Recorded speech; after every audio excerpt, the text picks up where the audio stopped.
श्रीकृष्ण अनिल शिंदे. मी तुमच्या पुढे एक भाषण सादर करणार आहे. तरी तुम्ही शांतपणे ऐकून घ्यावी ही माझी नम्र विनंती. आज चला माहीत आहे वीरांना ज्यांच्यामुळे आज हा दिवस पाहिला. ती आई आहे भाग्यशाली, तिच्या पोटी जन्मली या वीरामुळे हा देश अखंड राहिला. आपल्या आजच्या कार्यक्रमाचे अध्यक्ष व गुरुवर्ग आणि माझ्या विद्यार्थी मित्रमैत्रिणी सर्वांना स्वातंत्र्य दिनाच्या हार्दिक हार्दिक शुभेच्छा.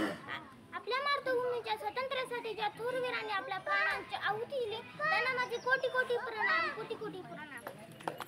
आज 15 ऑगस्ट म्हणजे भारताचा स्वातंत्र्य दिन. आजचा दिवस म्हणजे आपल्या सर्व भारतीयांसाठी आनंदाचा, उत्साहाचा व अभिमानाचा दिवस.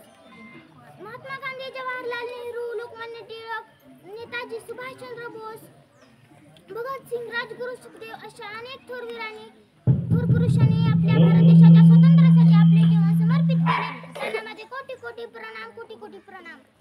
15 ऑगस्ट 1947 रोजी आपल्या भारत देशाला ब्रिटिशांपासून स्वातंत्र्य मिळाले. स्वातंत्र्यानंतर आपला भारत देश विज्ञान, शेती, क्रीडा, शिक्षण अशा अनेक गोष्टी प्रगती करत आहे. पण भारतात दहशतवादी, गरिबी, असमानता, भ्रष्टाचार अशा अनेक गोष्टी घडत आहेत. त्या समस्येवर आपण सर्वजण मिळून मात करू. एवढे बोलून मला जाता जाता एक गीत घ्यायचे वाटते. ते तुम्ही शांतपणे ऐकून घ्यावी माझी नम्र विनंती. भारत का झेंडा सुहाना लगता है, लहराने से दिलों को सुकून मिलता है. 3 रंगों से ये बना है ये मेरा झंडा, प्यार से